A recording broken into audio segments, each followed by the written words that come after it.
I always believed that respect was something you earned through hard work and dedication, not something attached to a job title or bank account. That was before my in-laws publicly humiliated me at their anniversary party, dismissing me as just a waitress in front of everyone they knew. What they didn't realize was that I'd been quietly saving and planning for years. 6 months later, when I bought the very restaurant where they'd belittled me, the look on their faces was worth every penny of my investment. Sometimes the best revenge isn't just success. It's success they have to witness firsthand while eating their words along with their overpriced entrées. Before we jump back in, tell us where you're tuning in from, and if this story touches you, make sure you're subscribed because tomorrow, I've saved something extra special for you. The dinner rush at Bellissimo was in full swing, and I was in my element. I balanced 3 plates of handmade ravioli up my left arm while carrying a bottle of Barolo in my right hand. "Careful, it's hot," I warned with a smile as I set each dish down with practiced precision. After 5 years at the finest Italian restaurant in Providence, I could navigate the crowded dining room blindfolded. My name is Elena Rossi, 29 years old, first-generation Italian-American, and I'd been a server at Bellissimo since finishing my business degree. Most people saw only the apron and order pad, but customers who paid attention knew I was different. I remembered their anniversaries, their food allergies, their preferred tables. The regulars asked for me by name, and my tip average was the highest in the restaurant. Mr. Salvatore, the owner, had noticed too. "Elena," he would say in his thick Sicilian accent, "you have the soul of this place in your blood. These others, they serve food. You create experiences." What no one knew, not my coworkers, not even my husband Michael, was that I'd been putting aside 70% of my tips for years. While everyone assumed I was just scraping by on a server's salary, I'd amassed over $200,000 in savings. My business degree wasn't collecting dust. I'd been meticulously studying restaurant management, profit margins, and vendor relationships. Each night after my shift, I'd sit in my car and record observations in a notebook. Which dishes sold well, which wines were overpriced, how the kitchen workflow could be improved. I wasn't just a waitress. I was conducting a 5-year study in restaurant operations from the inside. Michael and I lived modestly in a small apartment near the university where he taught English literature. We'd met during my senior year when I was waiting tables at a campus cafe to pay tuition.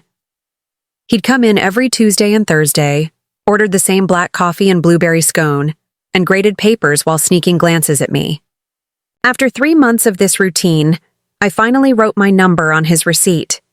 2 years later, we were married in a simple ceremony at City Hall. Michael understood my ambition, my drive. He never questioned why I didn't pursue a corporate job.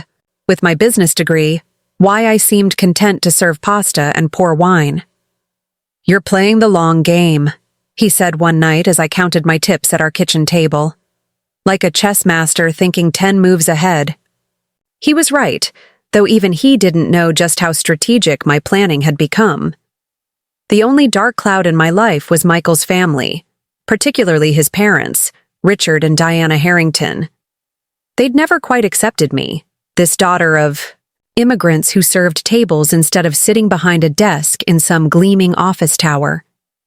They lived in a sprawling colonial in the most exclusive part of town, where Richard managed the family's investment firm that had been passed down through 3 generations of Harringtons. In their world, success had a very narrow definition, and it certainly didn't include refilling water glasses or reciting daily specials. "When are you going to get a real job?" Diana would ask during their monthly dinners, her voice dripping, with what she probably thought was well-intentioned concern. "Surely that business degree cost too much to waste on taking orders." "I'm happy where I am," I would reply, the same answer every time. Michael would squeeze my hand under the table in silent support while his father launched into another monologue about a position that might be available at the firm, If only I would dress a bit more professionally and work on that slight accent. I never told them about my plans or my savings. Some things were too precious, too personal to share with people who had already decided your worth based on your occupation. Last month, everything changed when Mr. Salvatore called me into his office after closing. The restaurant was quiet. Chairs upturned on tables as the cleaning crew mopped the terracotta floors.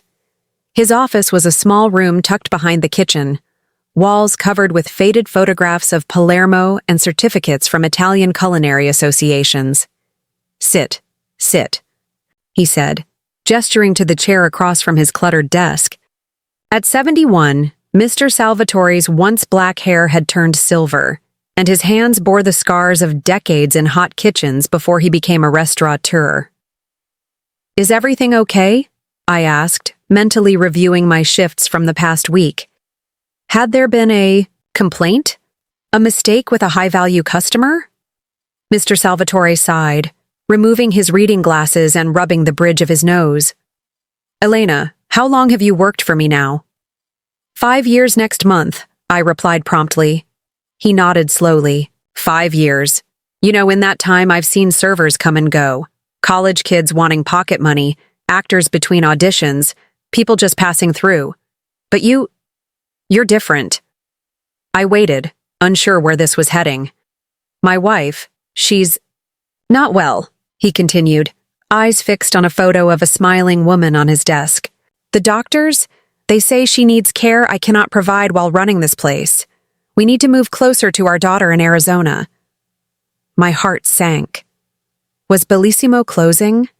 Would I need to find another job, start my plan all over again at a new restaurant? "I've had offers," Mr. Salvatore said, opening a folder on his desk.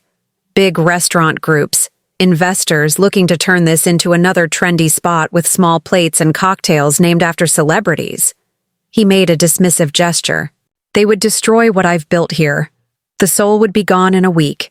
He fixed his gaze on me, suddenly intense. "You understand this place, Elena, the way it breathes, the way it lives. I've watched you. You don't just work here, you cherish it." My pulse quickened as I began to understand what he might be suggesting. "I want to sell Bellissimo to you," he said simply. The words hung in the air between us, momentous and surreal. I opened my mouth, closed it again, struggling to form a coherent response. I'm just a waitress," I stammered, falling back on the label others had assigned me for so long. Mr. Salvatore's eyebrows shot up. "Is that what you think? Just a waitress?" He shook his head firmly. No, no. You are a businesswoman who has been studying my restaurant for 5 years. You think I don't notice how you watch everything? How you make little notes in that book of yours?" I felt my cheeks flush. I'd thought I was being discreet. "I'm offering you first opportunity before I list it publicly," he continued. "The price is fair, $950,000 for everything. The property, the equipment, the name, the recipes, all of it." He slid a document across the desk. "Take this. Review it with your lawyer.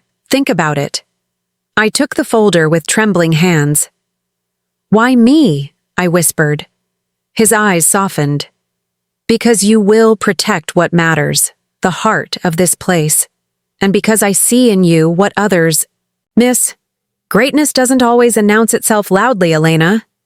I walked home that night in a daze, the folder clutched to my chest. $950,000. I had barely a quarter of that saved. Even if the bank would give me a loan with my excellent credit score, how would I cover the rest? And yet, the opportunity was too perfect, too aligned with my dreams to ignore. When I told Michael that night, he stared at me in shock, then broke into laughter. "All these years," he said, "I knew you were planning something, but buying Bellissimo? That's incredible." "I don't have enough saved," I admitted, showing him my meticulously kept financial records. "Even with a loan, I'm short." Michael ran his fingers through his hair, thinking. Preparing and narrating this story took us a lot of time, so if you are enjoying it, subscribe to our channel. It means a lot to us. Now back to the story. What about my inheritance from Grandma Helen? It's been sitting in that investment account for years. We could use that. I shook my head. That's your safety net. I couldn't risk it. It's our safety net, he corrected gently. And this isn't a risk. It's an investment in you, in us. I believe in you, Elena. I always have. Over the next 2 weeks, we met with lawyers, bankers, and financial advisors. I presented my business plan, 5 years of notes distilled into projections and strategies that impressed even the most skeptical loan officers. With my savings, Michael's inheritance, and a business loan, we could make it work, barely. It would mean no financial cushion, no room for early mistakes. Everything would have to go perfectly. While we were deep in paperwork and planning, Michael's mother called. "Darling, don't forget our anniversary dinner next Saturday," Diana chirped. 40 years. We've reserved the private dining room at that little Italian place you like. Bellissimo, is it? I know Elena can probably get us a discount since she works there. I gripped the phone tighter, saying nothing about potentially becoming her server's boss in the near future. Some revelations deserved a better moment than a casual phone conversation. "We'll be there," Michael promised. "Wouldn't miss it." After he hung up, he looked at me apologetically.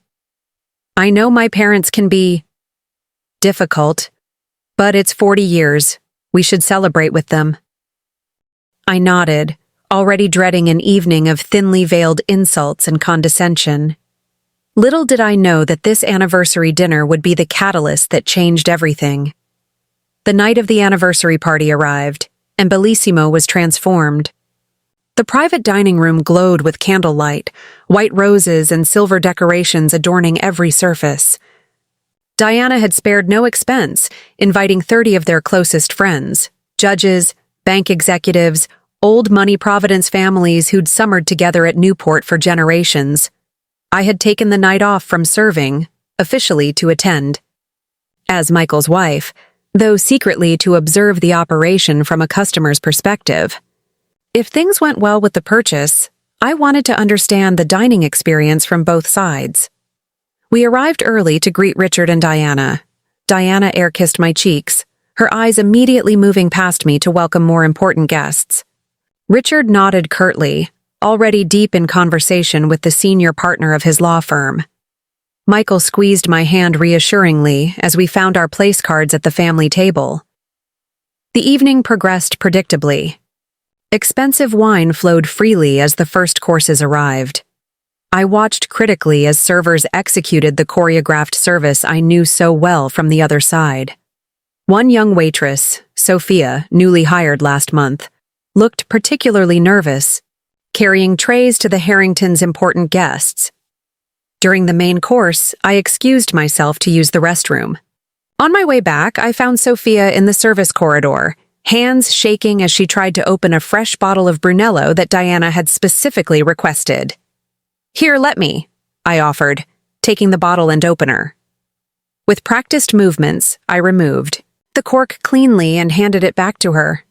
"Thanks, Elena," she whispered gratefully. "I'm so nervous. Mrs. Harrington keeps looking at me like I'm going to spill something on her Chanel dress."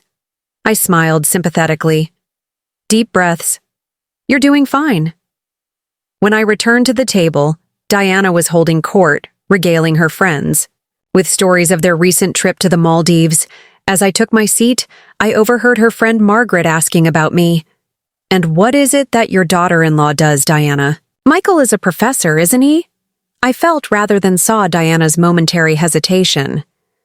"Elena works here, actually," she said, her voice pitched to sound casual but unable to hide a note of embarrassment. "Oh, in management?" Margaret asked, looking at me with new interest. Before I could answer, Diana laughed lightly. No, she's a waitress." The slight emphasis on waitress was subtle but unmistakable. A ripple of awkward understanding passed around the table. "Though I'm sure she'll find something more suitable eventually," Diana added, not looking at me. She does have a business degree, after all. Somewhere. I felt my cheeks burn as several guests glanced at me with what looked like pity. Michael began to say something in my defense, but I touched his arm, silently asking him to let it go. This wasn't the time or place. The moment might have passed unremarked if not for what happened next. Sophia appeared at Diana's elbow with the Brunello. I'd helped her open. As she leaned to pour, her hand trembled slightly, Diana's intimidating presence clearly affecting her.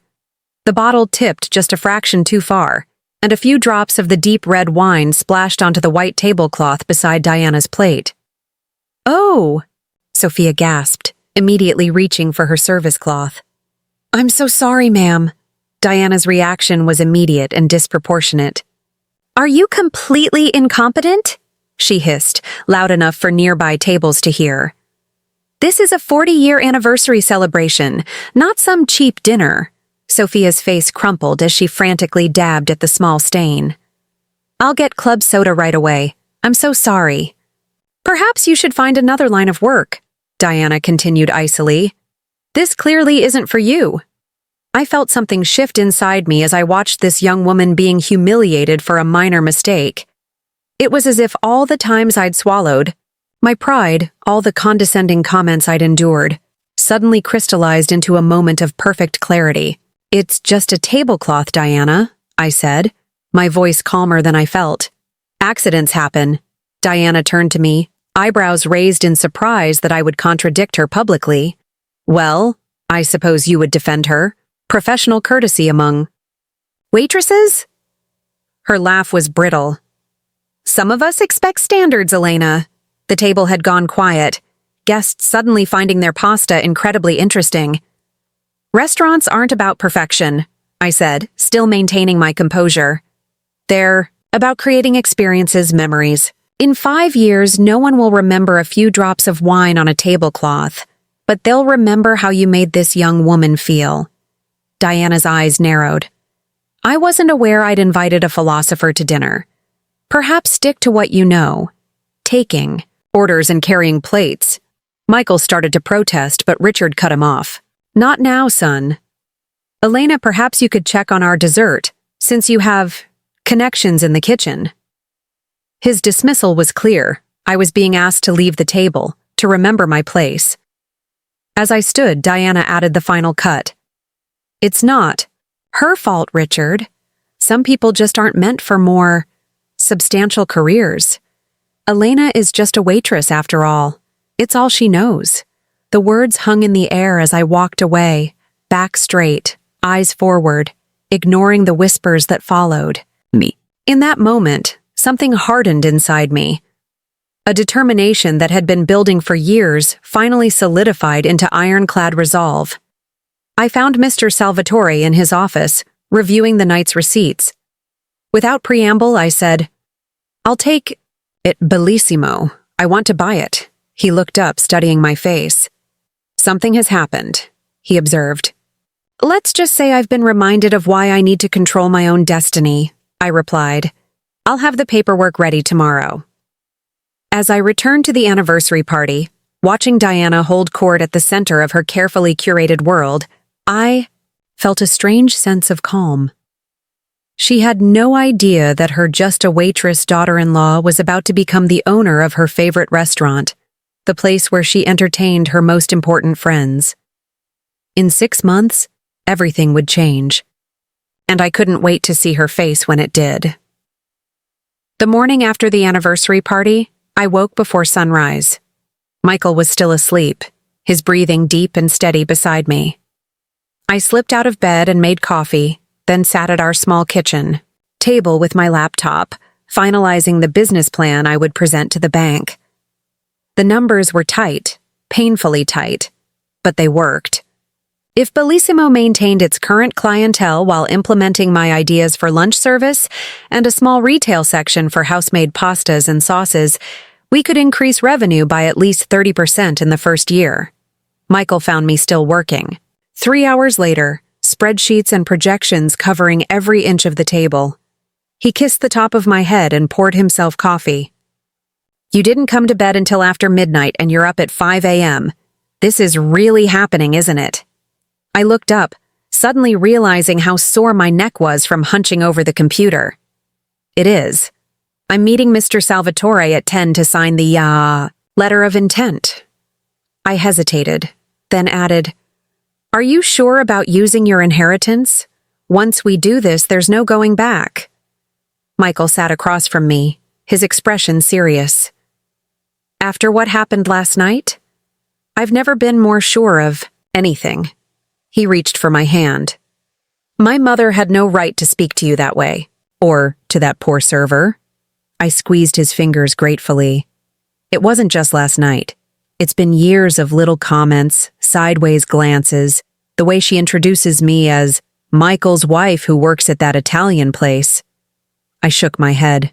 But last night was clarifying. I don't need their approval, and I'm done seeking it. I just wish they could see what I see. Michael said softly, How brilliant you are! How driven! Maybe they will. Eventually. I closed my laptop. But I'm not doing this for them. I'm doing it for us. And for me. 3 hours later, I sat in Mr. Salvatore's office, signing the papers that would begin the process of transferring Bellissimo into my hands. We'd agreed on a 6-month transition period, during which he would teach me the administrative side of the business while I continued working shifts to maintain the appearance of normalcy. Only the head chef and the accountant would know about the impending change in ownership. One more thing, Mr. Salvatore said, reaching into his desk drawer. He pulled out a small, leather-bound book, its edges worn from years of handling. My recipes. The real ones, not the simplified versions I give the kitchen staff. His eyes were serious as he slid it across the desk. These are from my grandmother, and her mother before her. Some go back to our village in Sicily, before any of us came to America. They are the heart of Bellissimo. I accepted the book with reverence, understanding the gravity of what he was, entrusting to me. I'll honor them, I promised. He nodded, satisfied. I know you will. That's why you're sitting in that chair. For the next few weeks, I lived a double life. During service hours, I remained Elena the waitress, taking orders, and delivering food with the same attentive care I always had. But each morning before the restaurant opened and each night after it closed, I was Elena, the owner in training, learning the complex dance of vendor relationships, payroll management, and the 1,000 small decisions that kept Bellissimo running smoothly. The transition was going exactly as planned until Michael's mother decided to insert herself into our lives again. It started with an unexpected visit to our apartment on a Sunday afternoon, my only day off. The sharp knock at the door came just as Michael and I were enjoying a rare, lazy morning with coffee and the crossword puzzle. Michael answered the door, surprise evident in his voice. Mom? Dad? What are you doing here? I looked up to see Diana, sweeping into our modest living room, her critical gaze taking in the second-hand furniture and book-lined walls. Richard followed behind, looking uncomfortable as always in our small space. We were in the neighborhood, Diana announced, though their neighborhood was a 20-minute drive across town. She set an expensive-looking gift bag on our coffee table. And we wanted to talk to you about something important. Michael glanced at me, clearly as confused as I was by this unexpected visit. Would you like coffee? He offered. No time, Diana said briskly. We're meeting the Whitmores for brunch at 11. She gestured to the gift bag. Open it, Elena. Warily, I reached for the bag and pulled out a glossy brochure. The cover showed a sleek office building downtown, the headquarters of Harrington Investment Group. I opened it to find an employee welcome packet with my name printed on the first page. I don't understand, I said, looking up at Diana. She smiled triumphantly. We've created a position for you, Junior Client Relations Manager. You'd start at $85,000 plus benefits. She named a figure nearly triple my current salary. Richard pulled some strings. It's time you joined the family business properly. I stared at her, momentarily speechless. After years of subtle digs about my job, after publicly humiliating me at her anniversary party, she was now offering me a position I hadn't applied for, hadn't expressed interest in. This is unexpected, I managed. It's an incredible opportunity, Richard added, speaking for the first time. Most people work years to get a foot in the door at Harrington. And the timing couldn't be better, Diana continued, settling herself on our sofa as if she'd already received my acceptance. The Bellissimo dinner got me thinking. You really are too smart to be carrying trays forever, Elena. And since you're family, we should be helping you reach your potential. Michael crossed his arms. Mom, I appreciate the thought, but Elena is happy at Bellissimo. Diana waved his objection away. Nonsense. No one is happy waiting tables. It's a temporary job, not a career. She turned to me, her expression a practiced blend of concern and encouragement. Wouldn't you rather work someplace where you can wear nice clothes, instead of that polyester uniform, where people respect you? The irony of her sudden interest in my career advancement after years of dismissing my work wasn't lost on me. But I kept my expression neutral, curious to understand her true motivation. What would this position involve exactly? I asked. Diana brightened, clearly interpreting my question as interest. You'd be helping our wealthy clients with their non-financial needs. Restaurant reservations, theater tickets, travel arrangements. Essentially, you'd be a glorified concierge. But for very important people, not hotel guests. She laughed lightly. Your restaurant experience would actually be useful. You already know how to serve people. And there it was. The real offer beneath the generous salary and fancy title. She wanted to transplant me from serving food to serving her wealthy friends in a different capacity. I'd still be the help, just in a more acceptable setting. The benefit to us, of course, Richard added pragmatically, is that we can tell our clients their requests are being handled by family. It adds a personal touch that our competitors can't match. I closed the brochure and placed it back in the gift bag. I appreciate the offer, but I'm going to decline. Diana's smile faltered. You haven't even heard about the year-end bonus structure. I don't need to, I said firmly. I'm not interested in leaving Bellissimo. This is absurd, Diana said, her voice sharpening. We're offering you a way out of a dead-end job, a chance to finally use that business degree, and you're rejecting it? For what? The privilege of asking people if they want ground pepper on their pasta for the next 40 years? Michael stepped forward. Mom, that's enough. No, it's not enough, she snapped. We've overlooked a lot, Michael. The fact that you married someone without any family connections, the fact that she keeps this ridiculous waitressing job like some kind of statement.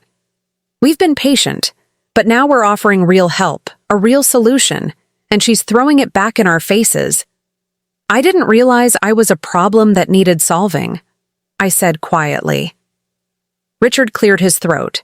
What Diana means is that we want to see you succeed. We want to be proud of what our daughter-in-law does. And you can't be proud of me as I am? An uncomfortable silence followed my question. Diana and Richard exchanged glances that communicated volumes. It's not that we're not proud, Richard said carefully. It's just that when we introduce you to our friends, it would be nice to say you work at Harrington, not that you're a server, I supplied, when he seemed reluctant to say the word waitress again. Diana stood abruptly. This conversation is going nowhere. The offer stands until the end of the month. Think about it, Elena. Think about your future, about what this could mean for you and Michael. She gathered her designer purse, casting a final glance around our apartment. You could finally move somewhere better. After they left, Michael and I sat in silence for several minutes. I'm sorry, he finally said. That was incredibly condescending. I shook my head, a strange calm settling over me. Actually, I'm glad they came.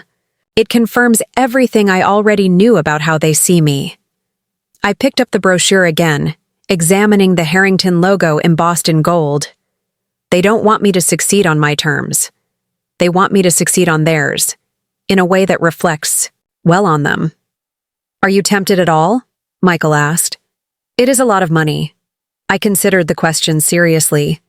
$85,000 a year to be at your mother's beck and call, to be trotted out as the family charity case they rescued from the indignity of honest work? I smiled wryly. Not for 10 times that amount. Michael laughed, relief evident in his expression. That's my girl. What neither of us realized then was that Diana's generous offer was just the opening move in a carefully orchestrated campaign. 3 days later, I arrived at work to find Mr. Salvatore looking troubled. He beckoned me into his office before I could even put my purse down. Elena, he said without preamble, did you know your father-in-law came to see me yesterday? My stomach dropped. What? No, what did he want? Mr. Salvatore ran a hand through his silver hair. He wanted to discuss buying Bellissimo, said he was representing an investment group interested in expanding their hospitality portfolio. He made air quotes around the phrase. Offered me $1.2 million, considerably more than what you and I agreed on. I felt the blood drain from my face. Did you tell him about our arrangement? Of course not, Mr. Salvatore said firmly. Our deal is our deal. I told him Bellissimo wasn't for sale. He studied my face. But I think you and I both know this wasn't a coincidence. I nodded slowly, piecing it together. Somehow Richard and Diana had discovered I was planning to buy the restaurant. Instead of supporting me, they were trying to snatch the opportunity out from under me, while simultaneously offering me a position at their firm. The audacity was breathtaking. What do they want with an Italian restaurant? I wondered aloud. They've never shown any interest in the hospitality industry before. They don't want the restaurant, Mr. Salvatore said shrewdly. They want to make sure you can't have it. The realization stung, but I refused to let it derail our plans. Our agreement stands? Absolutely. He reached across the desk to pat my hand. Some things aren't for sale to the highest bidder, Elena. Integrity is one of them. That evening, instead of confronting my in-laws directly about their underhanded tactics, I decided to accelerate our timeline. I met with the bank, finalized the loan papers, and arranged for the down payment using our combined savings and Michael's inheritance. Within a week, the preliminary papers were signed. Bellissimo would officially be mine in 5 months. I said nothing to the Harringtons, letting them believe their offer of employment was still under consideration. Every few days, Diana would call with some new detail about the position, the corner office I would have, the expense account, the company car. I thanked her politely each time, saying I was still weighing my options. Meanwhile, I threw myself into learning every aspect of running Bellissimo. I shadowed the accountant, mastered the inventory system, and spent hours with Mr. Salvatore absorbing his decades of knowledge about wine selection and vendor negotiations. I even spent several days in the kitchen with Chef Marco, learning the rhythms of food preparation and the secrets of the restaurant's most popular dishes. 4 weeks after Diana and Richard's visit to our apartment, they invited us to Sunday dinner at their home. These monthly dinners were usually tense affairs that Michael and I endured out of obligation, but this invitation came with specific instructions. Wear something nice. We're having special guests who are eager to meet. Elena. We don't have to go, Michael said when I showed him the text. We can make an excuse. I shook my head. No, I want to see what they're planning. Something tells me this isn't just a regular dinner. My instincts proved correct.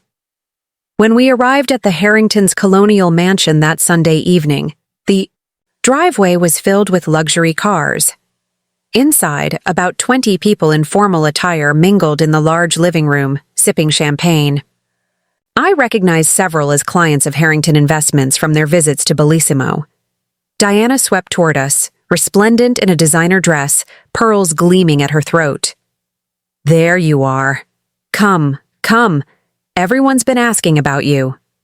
She took my arm and practically dragged me toward a cluster of gray-haired men near the fireplace, Michael following behind us with a bemused expression. Gerald, Walter, this is my daughter-in-law, Elena, Diana announced. The one I was telling you about. She'll be joining the firm next month as our new client relations manager. I stiffened, opening my mouth to correct her, but she squeezed my arm in warning and continued smoothly. Elena has a business degree and has been gaining valuable customer service experience these past few years. She'll be handling all your special requests personally. The men nodded approvingly, and one extended his hand. Wonderful to meet you, Elena. Diana tells me you can work miracles with restaurant reservations. My wife and I are celebrating our anniversary next month, and I'd love to get into that new French place downtown. La Maison something? La Maison Bleue, I supplied automatically. They book 3 months out, but the manager is a friend of mine. I could speak to him for you. The words were out before I could stop them. Years of providing exceptional service making me respond to his request before I'd even processed the situation. Brilliant, he exclaimed, turning to Diana.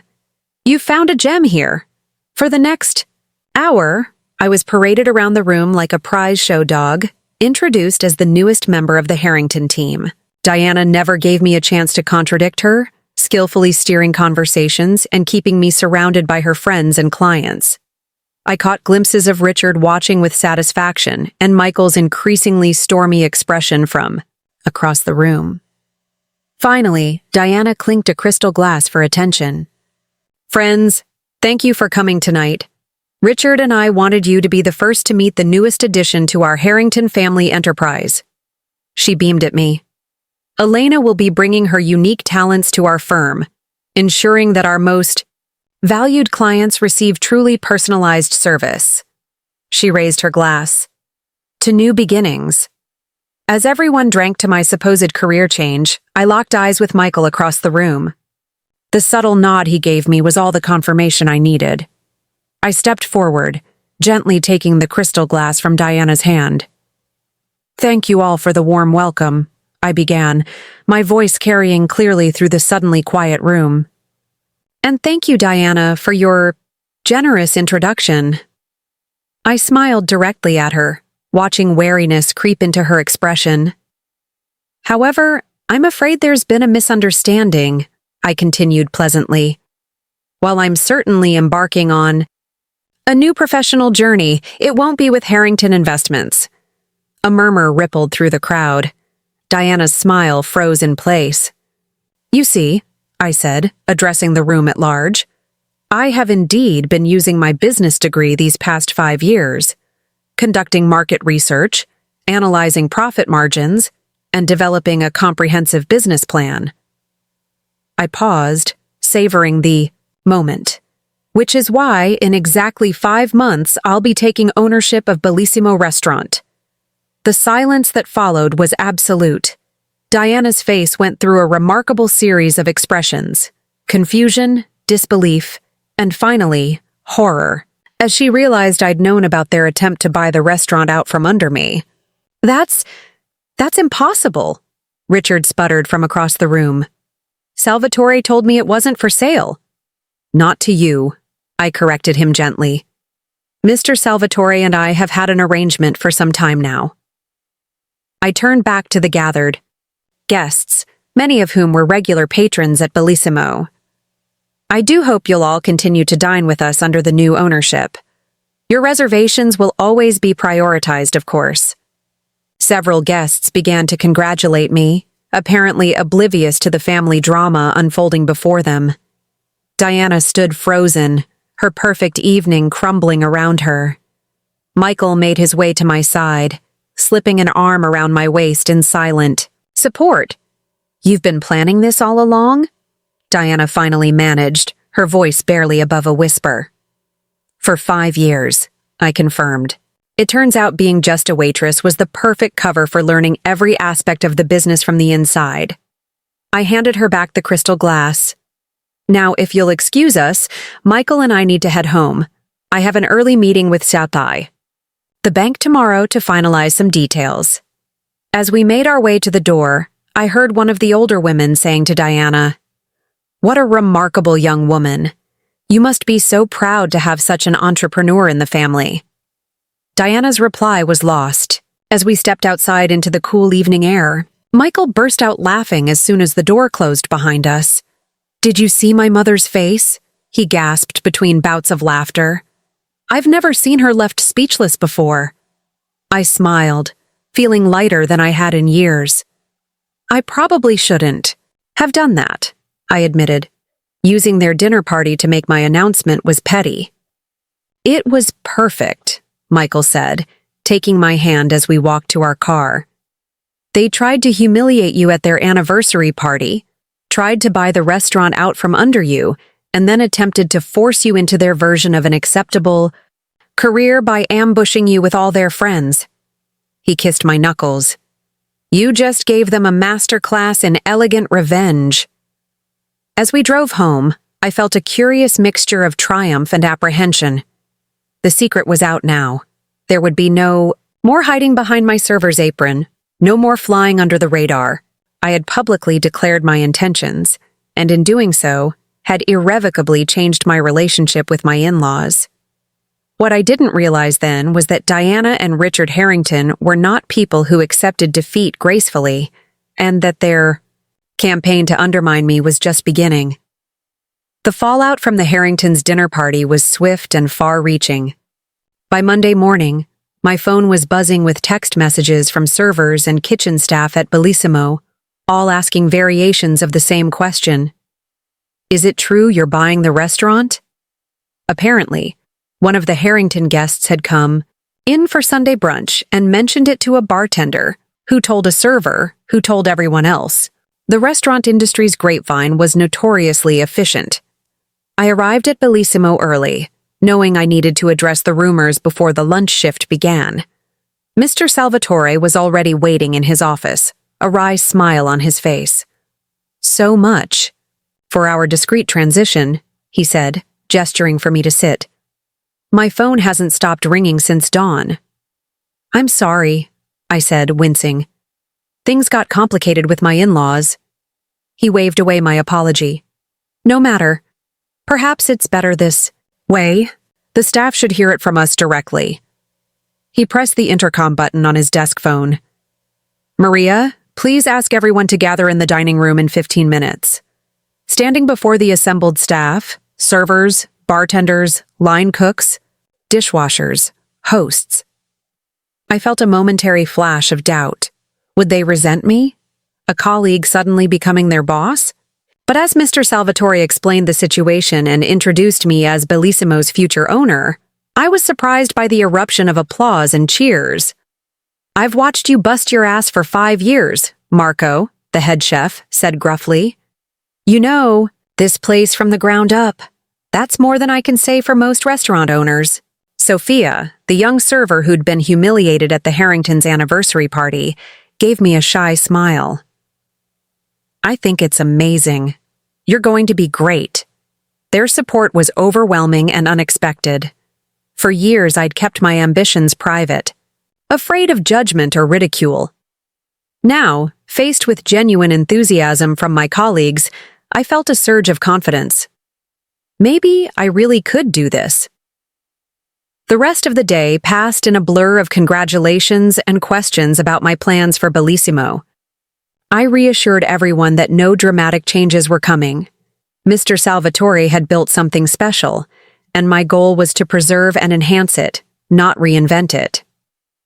That evening, as I was counting receipts in the office, I received a text from Diana. "Family meeting, our house, 7 p.m. tomorrow, non-negotiable."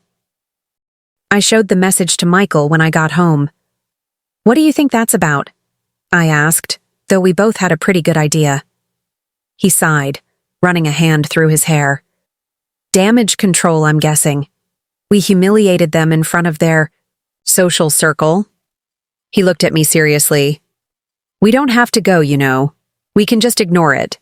I considered the option, tempted by the thought of avoiding another confrontation, But something told me that ignoring the Harringtons now would only make things worse in the long run.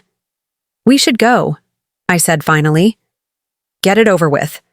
But this time, we go in with our eyes open. The next evening, we arrived at the Harrington mansion precisely at 7 p.m. The house was eerily quiet compared to the bustling dinner party of 2 nights before. Richard let us in without a word, leading us to his wood-paneled study where Diana waited, perched on an antique leather sofa like a queen prepared to pass judgment. "Sit," she commanded, gesturing to the chairs arranged opposite her. The setup reminded me uncomfortably of being called to the principal's office, which I realized was exactly the dynamic she was trying to establish. Once we were seated, Richard closed the heavy door and took his place beside his wife. Diana leaned forward, fixing me with an icy stare. "Do you have any idea what you've done?" she asked, her voice dangerously calm. "The embarrassment you've caused this family?" I met her gaze steadily. "I announced my business plans at a dinner where you were already announcing them incorrectly on my behalf. If anyone created an embarrassing situation, Diana, it was you." Her eyes widened slightly at my directness. In the past, I'd always been deferential, swallowing my responses to her barbed comments. "You deliberately humiliated us in front of our most important friends and clients," she insisted. "After everything we've done for you." Michael made a noise of disbelief. "What exactly have you done for Elena, Mom, other than treat her like she's beneath you for 5 years? "We offered her a position at the firm," Diana snapped. "A real career. A position I never asked for and explicitly declined," I pointed out. "Which you then announced I had accepted, without my consent." Richard cleared his throat. "The point is, Elena, your behavior was inappropriate. And this restaurant business, it's impulsive and ill-considered. You have no experience running a business of that size. I have a business degree and 5 years of direct experience with Bellissimo's operations," I countered. "I've developed a comprehensive business plan that impressed not only Mr. Salvatore, but also the loan committee at Providence National Bank." I allowed myself a small smile. "Apparently they see potential in just a waitress." Diana flinched at the repetition of her own dismissive words. "That's not fair," she protested. "I never said—" "You did," Michael interrupted quietly. "At your anniversary party, in front of everyone." An uncomfortable silence fell over the room. Richard shifted in his seat, looking like he wished he were anywhere else. "What exactly do you want from us?" I asked finally. "An apology for announcing my business plans? Fine, I apologize for the timing. But I won't apologize for pursuing my dream, especially when you were actively trying to sabotage it by buying the restaurant yourselves." Richard had the grace to look embarrassed, but Diana's expression hardened further. "We were trying to protect you from yourself," she insisted. "The restaurant industry is brutal. 60% of new restaurants fail in the first year, 80% within 5 years. You're gambling with your future, and Michael's future." "It's our future to gamble with," Michael said firmly. "And Elena isn't opening a new restaurant. She's taking over an established business with a loyal clientele and an excellent reputation." Diana's lips thinned into a tight line. "And how exactly are you financing this venture? Surely your tips haven't added up to enough for a down payment on $1 million business." Michael and I exchanged glances. We'd known this question was coming. "We're using my inheritance from Grandma Helen," Michael said evenly. "Along with Elena's savings and a business loan." The shock on Diana's face would have been comical under different circumstances. "You're using Helen's money for this restaurant scheme?" She practically spat the word. "That money was meant to secure your future, to be a down payment on a proper house in a good neighborhood, not thrown away on some vanity project." "It's not a vanity project," I said quietly. "It's an investment in a sound business, and it's not your decision to make. The inheritance is Michael's, not yours." "We never should have let you control that money," Diana muttered, almost to herself. We should have set up a trust with conditions. Michael's face flushed with anger. I'm 34 years old, Mom, a tenured professor, not a child who needs his allowance managed. Richard, apparently sensing that the conversation was spiraling beyond recovery, attempted to redirect. Perhaps we should all take some time to cool down, he suggested. This is obviously an emotional topic. There's nothing to cool down about, I said, rising from my chair. Michael and I have made our decision. The initial papers have been signed. In 5 months, Bellissimo will be ours. You can either support us or not. That's your choice. But you can't stop it from happening. Diana stood as well, drawing herself up to her full height. We'll see about that, she said, her voice suddenly cold and determined. Family businesses have a way of bringing out the worst in people. I wonder how your marriage will fare when the restaurant inevitably struggles. Michael took my hand, squeezing it reassuringly. Our marriage will be just fine, Mom. The real question is how your relationship with us will fare if you keep trying to undermine Elena. We left the Harrington mansion that night with the distinct impression that a line had been crossed, a declaration of independence that would not be easily forgiven. The next few weeks brought a flurry of activity as we moved forward with the Bellissimo purchase. The bank approved our loan, the lawyers drafted the final contracts, and Mr. Salvatore began introducing me to his network of suppliers and industry contacts. On the surface, everything was proceeding smoothly. But beneath the pragmatic business developments, something more insidious was taking shape. It started with small things. Reservation cancellations from longtime Harrington associates who had been regular customers at Bellissimo. Then came the whispers that Sophia reported overhearing from a table of Richard's golf club friends. Shame about Bellissimo's new ownership situation. I hear the quality is already slipping. This was particularly absurd given that I hadn't even taken over yet, and Mr. Salvatore was still very much in charge. But perception was everything in the restaurant industry, and negative rumors could be devastating. Then came the health inspector, an unusual mid-year visit that seemed suspiciously timed. He was particularly thorough, examining every corner of the kitchen and storage areas with unprecedented scrutiny. We passed, but just barely, with minor violations that had never been cited in previous inspections. Curious timing, Mr. Salvatore remarked after the inspector left, especially since the head health inspector plays racquetball with Richard Harrington every Thursday. I wanted to believe it was coincidence, that even my in-laws wouldn't stoop to such tactics, but the pattern was becoming hard to ignore. The most blatant interference came 3 months into our transition period, when our application for a liquor license transfer was mysteriously delayed. The clerk at the regulatory office was apologetic but vague about the holdup. There seems to be some question about the character of the new ownership, she explained awkwardly, not meeting my eyes. Someone has raised concerns. What concerns? I asked, bewildered. I have no criminal record, no history of alcohol violations, nothing that would flag my application. She shuffled some papers, clearly uncomfortable. I'm not at liberty to say who filed the objection, but it came from someone with influence. It took 3 weeks, a letter from our lawyer, and the intervention of a city councilman who was a longtime Bellissimo patron to get the license transfer approved. The delay cost us time and legal fees we hadn't budgeted for, stretching our already tight finances even thinner. Through it all, Michael was my rock, handling the legal complications while I focused on learning the operational side of the business.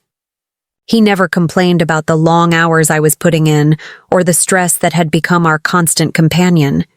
If anything, the challenges seemed to strengthen our partnership. They're trying to break us, he said one night as we reviewed our dwindling savings. The legal fees and unexpected expenses were eating into our safety margin at an alarming rate. They think if they make this hard enough, expensive enough, we'll give up. They don't know us very well then, I replied, though privately I was beginning to worry. We had committed everything to this venture. Our savings, Michael's inheritance, our future security. If Bellissimo failed, we would lose it all. Chuck C. Pressure wasn't only financial. The Harringtons had effectively cut Michael out of family communications. His calls went unanswered, his emails unreturned. The monthly family dinners we'd endured for years suddenly stopped, with no acknowledgement of the change. It was as if he had ceased to exist in their world, a painful exclusion that he pretended didn't bother him, though I could see that it did. Even more concerning were the subtle attempts to drive a wedge between us. Diana began calling Michael at his university office, catching him when I wasn't around. "She keeps asking if I'm having doubts yet," he told me, his expression troubled. Saying things like, "Marriage is one thing, but business partnerships are different," and "I just hope you haven't put all your financial eggs in Elena's basket." "Do you?" I asked quietly. "Have doubts, I mean." He took my face in his hands. "Not for a second," he said firmly. "But it infuriates me that they're trying to make me doubt you, doubt us." As our relationship with the Harringtons deteriorated, my relationship with Bellissimo's staff grew stronger.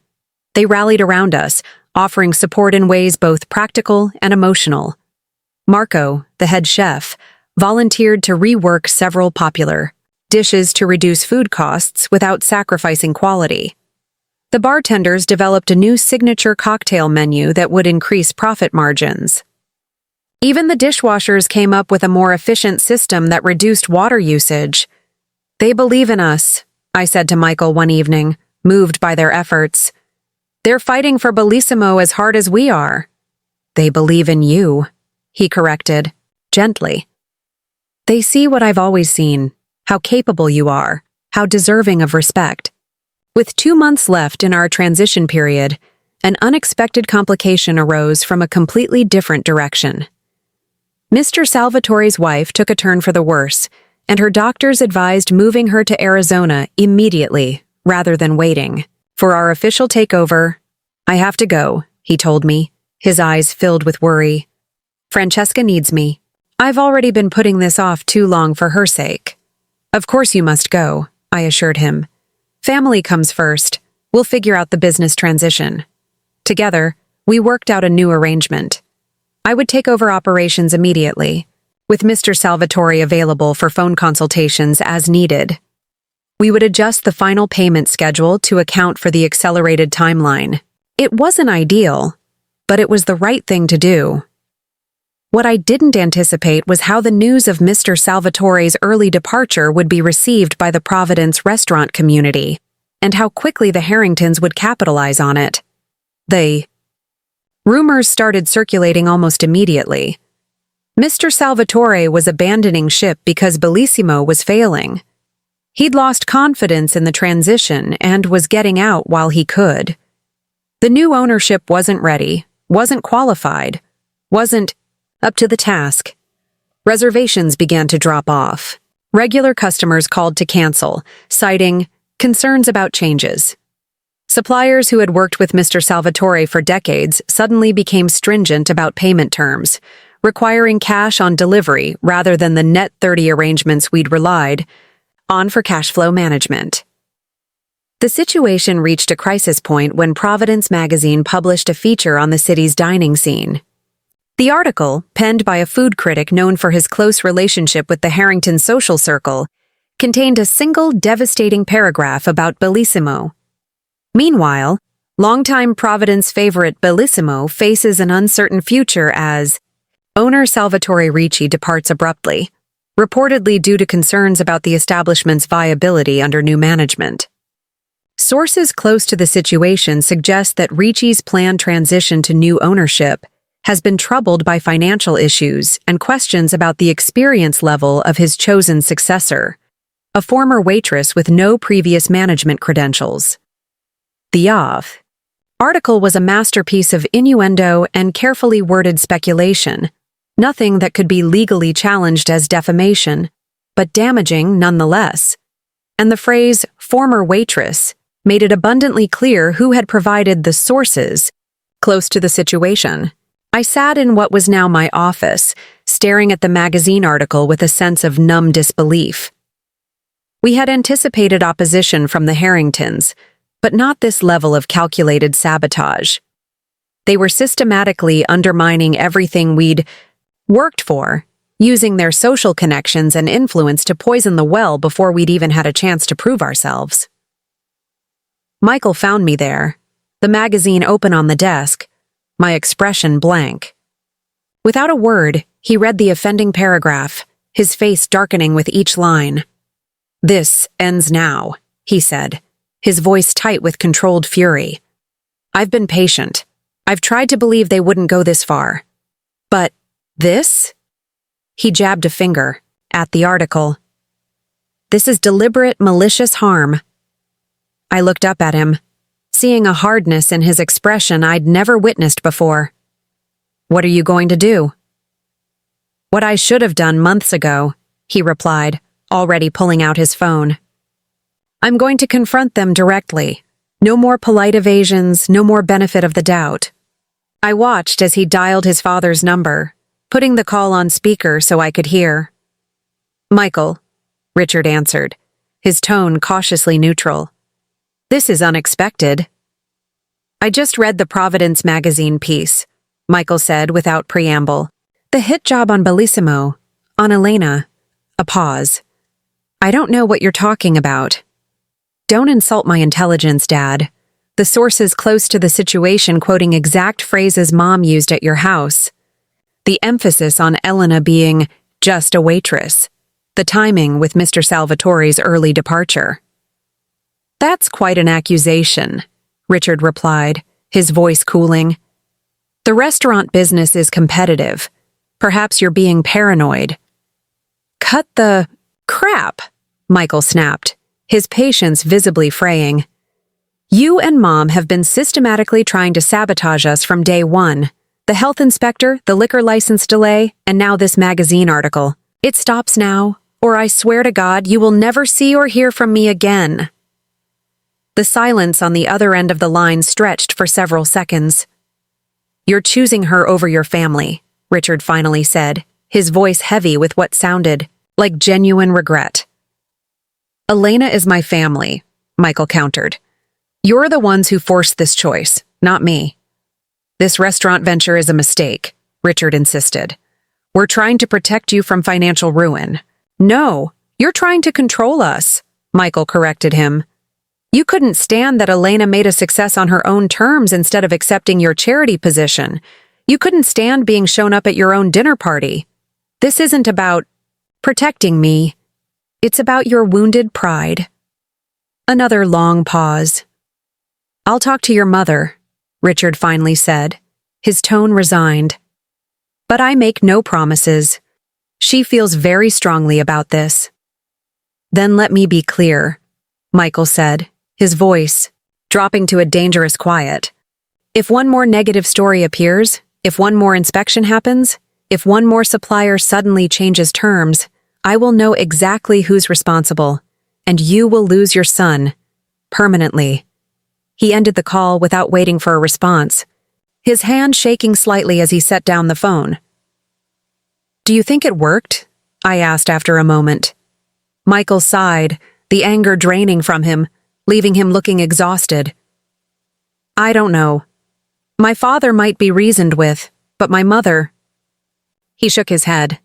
"Diana Harrington doesn't back down easily, especially when she feels her social standing is at risk." I reached for his hand across the desk. "Thank you for standing up for me, for us." He squeezed my fingers. "Always. But Elena?" He hesitated, his expression troubled. "We need to be prepared for the possibility that they won't stop, that the sabotage will continue, maybe even escalate." I nodded slowly, feeling a strange calm settle over me. The past months had been a crucible, burning away my doubts and hesitations, leaving behind something stronger, more determined. "Then, we need a plan," I said, "not just to defend ourselves, but to take control of the narrative." A smile spread across my face as an idea began to form. "And I think I know exactly what to do." What the Harringtons had forgotten, or perhaps never understood, was that I hadn't spent 5 years at Bellissimo just learning the restaurant business. I'd also built relationships with some of the most influential people in Providence. People who appreciated authenticity and hard work over social pedigree. People who might be very interested to hear the real story behind Bellissimo's transition. It was time to stop merely reacting to the Harringtons' attacks and start writing our own story, one that would culminate in an opening night they would never forget. The Providence Food and Wine Festival was the most prestigious culinary event in New England. For 3 days each spring, the city transformed into a gastronomic paradise, with tastings, demonstrations, and exclusive dinners drawing food enthusiasts from across the country.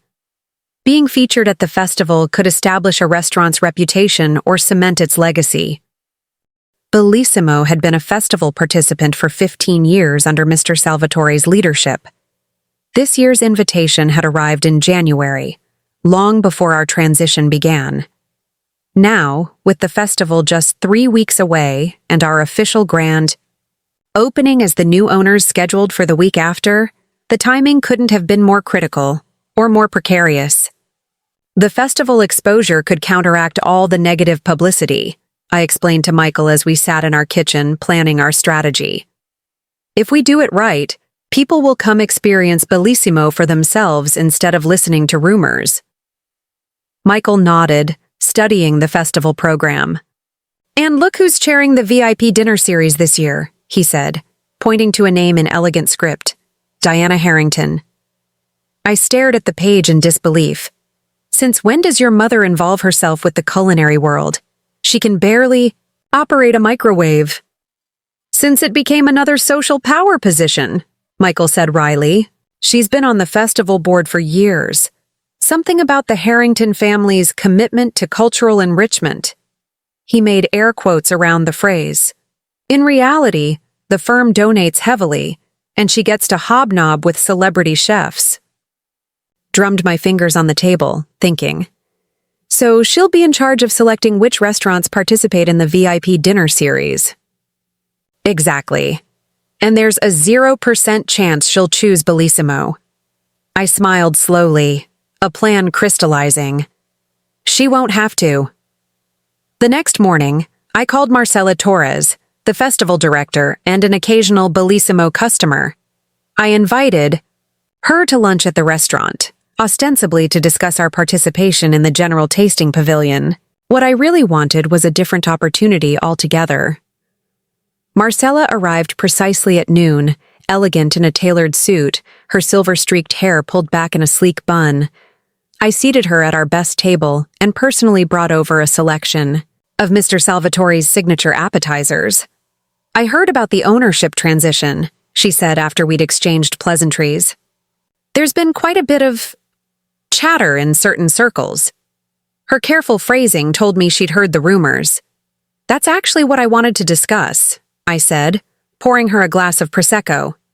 The festival is happening at a crucial moment for Bellissimo. It's our chance to show the community that while ownership is changing, our commitment to quality remains the same. Marcela nodded appreciatively as she tasted the calamari fritti. This is exceptional as always, but Elena, I must be honest. There's been pressure from certain board members to exclude Bellissimo from the VIP series this year. Let me guess, I said dryly. Diana Harrington is leading that charge. Marcella's slight smile confirmed my suspicion. She's quite persuasive, and as the chair of the dinner committee, she has considerable influence over the selections. I leaned forward. What if I told you I'm not interested in the VIP dinner series at all? Her eyebrows rose. No, it's the most prestigious part of the festival. I'm thinking of something more democratic, I explained. The festival's daytime events are only accessible to those who can afford the ticket prices. The evening dinners are even more exclusive. That's by design, Marcela said. The exclusivity is part of the appeal for our sponsors. What if Bellissimo offered something different? A festival event for the people who actually make this city run. The servers, line cooks, bartenders, and hospitality workers who can't afford festival tickets but who are the backbone of Providence's food scene. Marcella's expression shifted from skepticism to interest. What exactly are you proposing? An industry night. After the regular festival closes on Saturday, we open Bellissimo exclusively to restaurant and hospitality workers. Special menu, reduced prices, live music in our courtyard. A celebration of the people behind the scenes. That's actually quite brilliant, Marcella said slowly. We've never had an event specifically for industry workers. It would generate incredible goodwill. And substantial press coverage, I added, especially if we can get a few of the visiting celebrity chefs to stop by. By the time Marcella left, we had a verbal agreement. Bellissimo would host the festival's first ever industry night, scheduled for the Saturday of festival weekend, directly opposite the VIP gala dinner that Diana would be hosting at the Riverside Hotel. As I cleared Marcella's table, I felt a small thrill of satisfaction. Diana might control which establishments were deemed worthy of serving the city's elite, but we would be celebrating the very people she considered invisible, the service workers she'd so casually dismissed. With the festival plan in place, we threw ourselves into preparations for both industry night and our official reopening. Marco and I developed a special menu that honored Mr. Salvatore's classics while introducing a few of my own innovations. The wine director and I selected affordable but exceptional bottles to feature. The staff practiced service until every movement was seamless, every presentation perfect. Throughout these frantic weeks, the Harringtons maintained a conspicuous silence. After Michael's confrontation with his father, the active sabotage seemed to pause. No more negative press. No more mysterious inspections. But there were no apologies either, no attempts at reconciliation. They're regrouping, Michael warned. My mother doesn't admit defeat. She just changes tactics. We discovered her new strategy 1 week before the festival, when invitations to the VIP gala dinner appeared in our mailbox. The heavy cream envelopes addressed to Professor and Mrs. Harrington made it clear that Diana had reverted to her maiden name for me. A petty, but pointed slight. Inside was a handwritten note from Diana. We hope you'll join us for this special evening celebrating Providence's finest culinary establishments. Black tie required. It's a trap, Michael said immediately. She wants us there so she can humiliate us somehow. I studied the invitation, noting that the gala would feature 5 prestigious Providence restaurants, none of them Bellissimo, of course. Or she's extending an olive branch in her own way, Michael snorted. My mother doesn't know what an olive branch is unless it's a garnish for her martini. Despite his skepticism, we decided to accept the invitation. We needed to demonstrate that we weren't intimidated, that we could navigate their world with confidence. Besides, I pointed out, I can slip out early to host our industry night.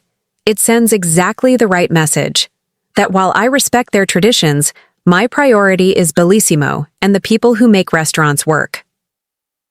The night of the festival arrived with perfect early summer weather. The streets of Providence were alive with food lovers sampling offerings from tents and booths throughout downtown. Bellissimo's station in the main pavilion had lines 3 deep all day, as curious patrons came to see if the restaurant's quality had indeed deteriorated as rumored. They left impressed, often returning for seconds and telling others. By afternoon, word had spread that Bellissimo was not only maintaining its standards, but perhaps exceeding them. Our reservations app pinged continuously with bookings for the upcoming weeks. As evening approached, Michael and I returned home to prepare for the dueling events, the VIP gala and our industry night. I slipped into a simple but elegant black dress, its classic lines a deliberate choice. Diana's friends would be draped in designer labels and dripping with jewelry. I wanted to present a contrasting image of understated confidence. Ready for battle? Michael asked as we stood at our front door, dressed in our formal wear. I smiled, feeling strangely calm. It's not a battle anymore. It's a declaration of independence. The Riverside Hotel's grand ballroom had been transformed for the VIP gala. Crystal chandeliers glittered above tables dressed in white linen and adorned with elaborate floral arrangements. A string quartet played softly in one corner, their music nearly drowned by the hum of conversation from Providence's elite. Diana spotted us immediately as we entered, her expression flickering briefly with surprise before settling into a practiced social smile.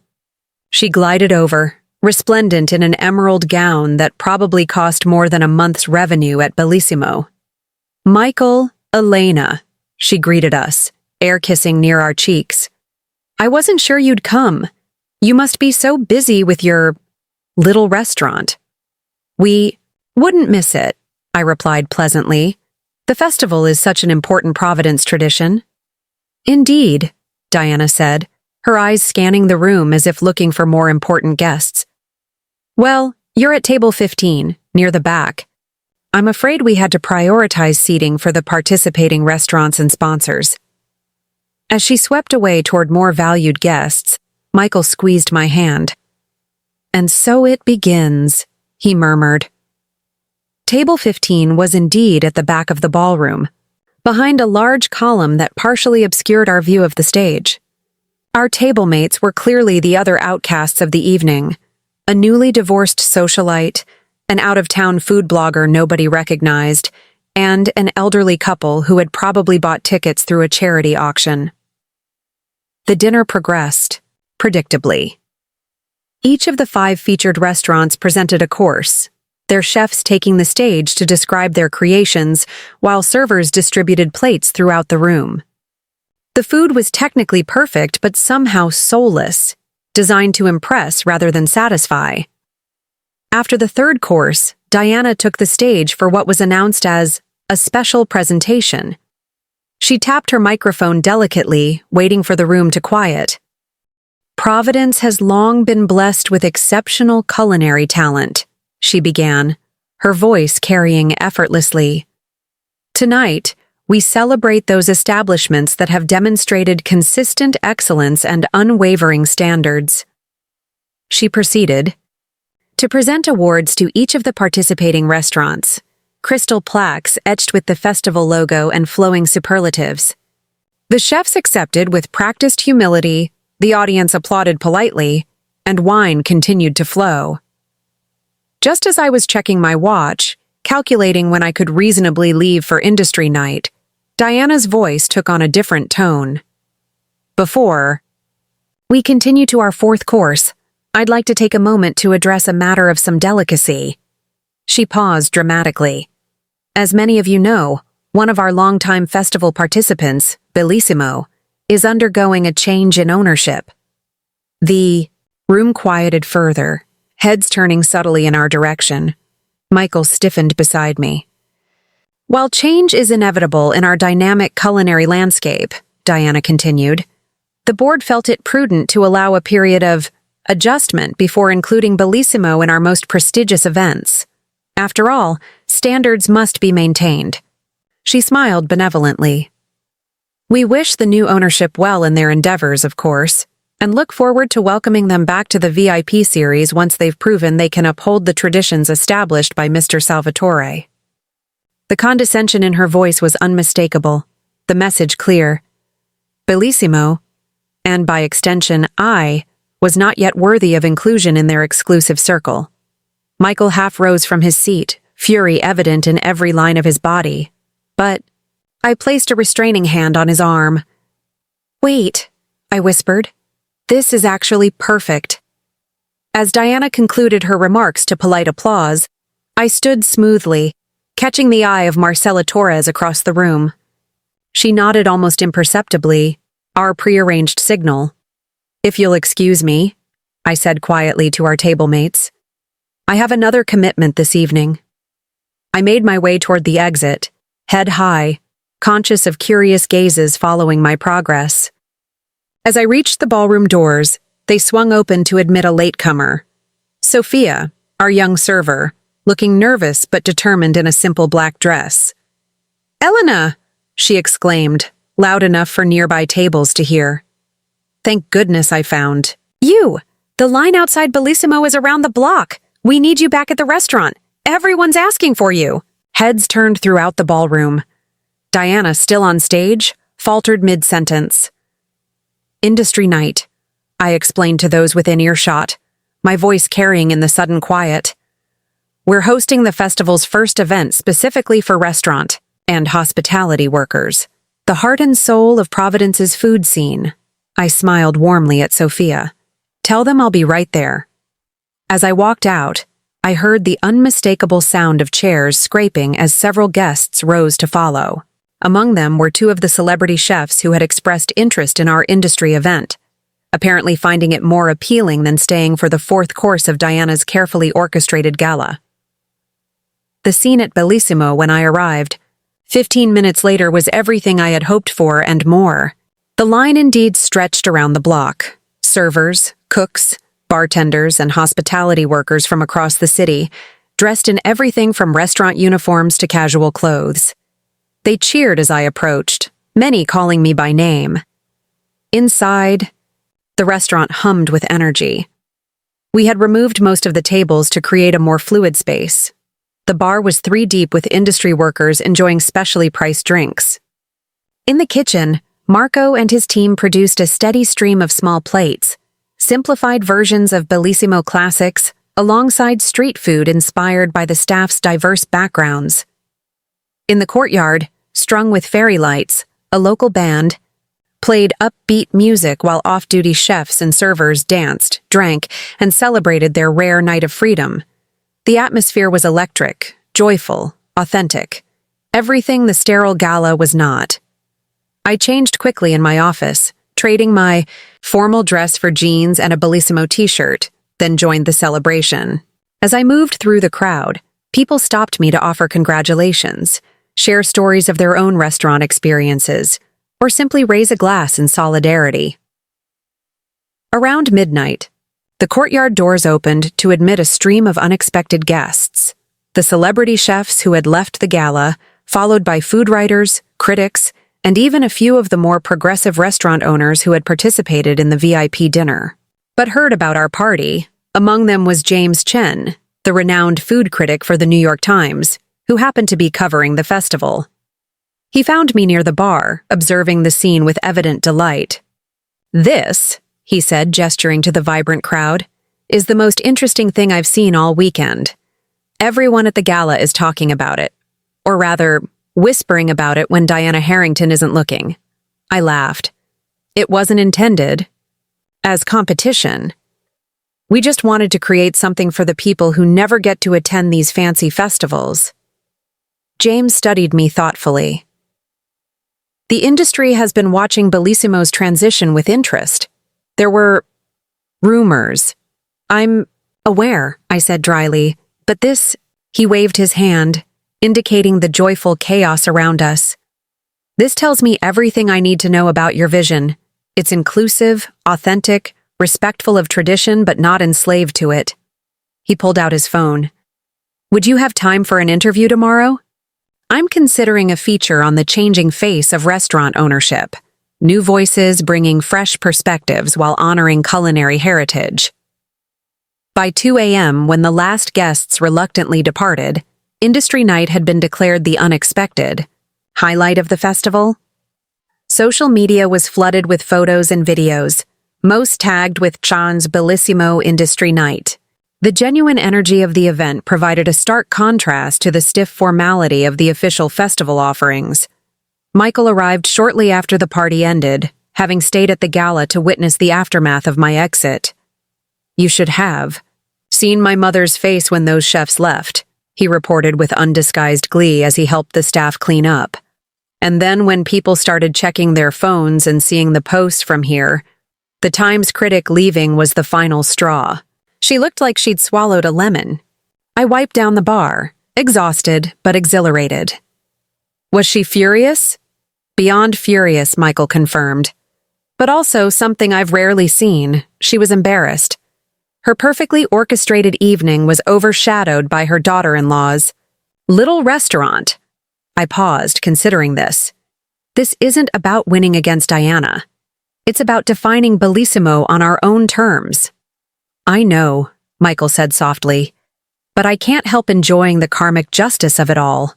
She tried to publicly humiliate you again, and instead elevated you.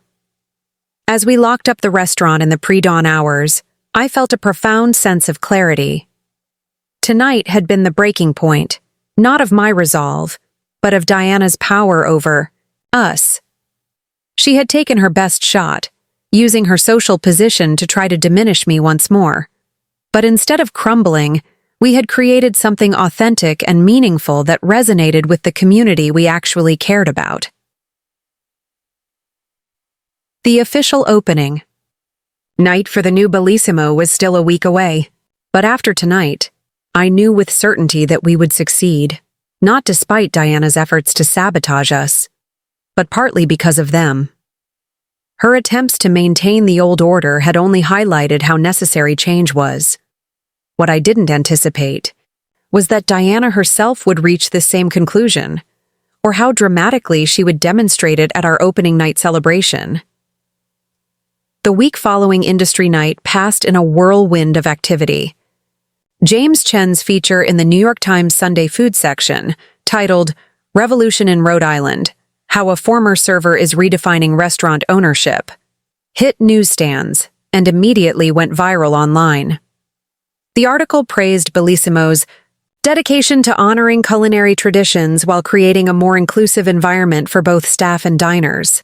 In an industry still dominated by celebrity chefs and corporate restaurant groups, Chen wrote, Elena Rossi represents a new generation of restaurateurs who have worked their way up from the dining room floor, bringing invaluable perspective on what makes a restaurant truly succeed. Her Industry Night event may well become a model for food festivals nationwide. The positive press couldn't have come at a better time. Our grand reopening was scheduled for Friday evening, just 5 days after the festival. Reservations had filled completely within hours of the Times article going live, not just for opening night, but for 3 weeks beyond. We're going to need more staff, I told Michael as we sat in my office Thursday afternoon, reviewing the reservation list, especially servers and line cooks. Already on it, he replied, sliding a folder across the desk. These are resumes from industry people who approached me at the party, all experienced, all eager to be part of what we're building here. I flipped through the applications, impressed by the qualifications. These are people from the best restaurants in the city. Servers from Monteverdi, line cooks from Brasserie Blanc. I looked up in surprise. Why would they want to leave those places for us? Michael smiled. Apparently, word has spread about how you treat your staff. Marco's been telling everyone that the new Bellissimo isn't just good for customers. It's good for workers, too. Profit sharing, input on menu development, flexible, scheduling. He reached for my hand. You're creating the kind of restaurant you wished you'd worked at all those years. I squeezed his fingers, touched by the observation. I just want everyone to feel valued. The kitchen staff, the servers, the dishwashers, they're not just labor. They're the heart of this place. The moment was interrupted by a knock at the office door. Sophia entered, looking apologetic. Sorry to interrupt, she said, but there's someone here asking to speak with you. I tried to tell her you were busy, with opening preparations, but she's insistent. A familiar voice called from behind her. Really? I've waited long enough. 5 minutes of her time isn't too much to ask. Diana Harrington stepped into view, impeccably dressed as always, though I noticed subtle signs of strain around her eyes and mouth. She carried a large gift bag bearing the logo of an exclusive home goods store. Michael stood immediately, his posture tense. Mom? What are you doing here?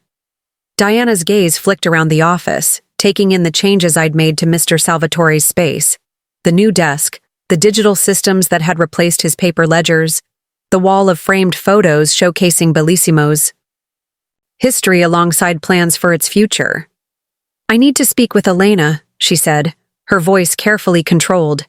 Privately, if possible. Michael and I exchanged glances. Anything you have to say to Elena? You can say in front of me, he said firmly. Diana sighed. Please, Michael. This is difficult enough without an audience. Something in her tone, a note of genuine discomfort rather than her usual imperious command, made me curious. It's okay, I told Michael. I can spare 5 minutes. We'll be fine. He hesitated, clearly reluctant to leave me alone with his mother after everything that had happened.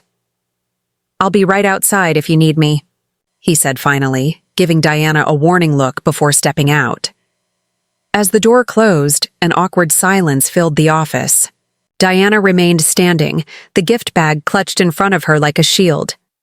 Please sit, I offered, gesturing to the chair Michael had vacated. She perched on the edge of the seat, her posture rigid. I won't take much of your time. I know. You must be busy with all this.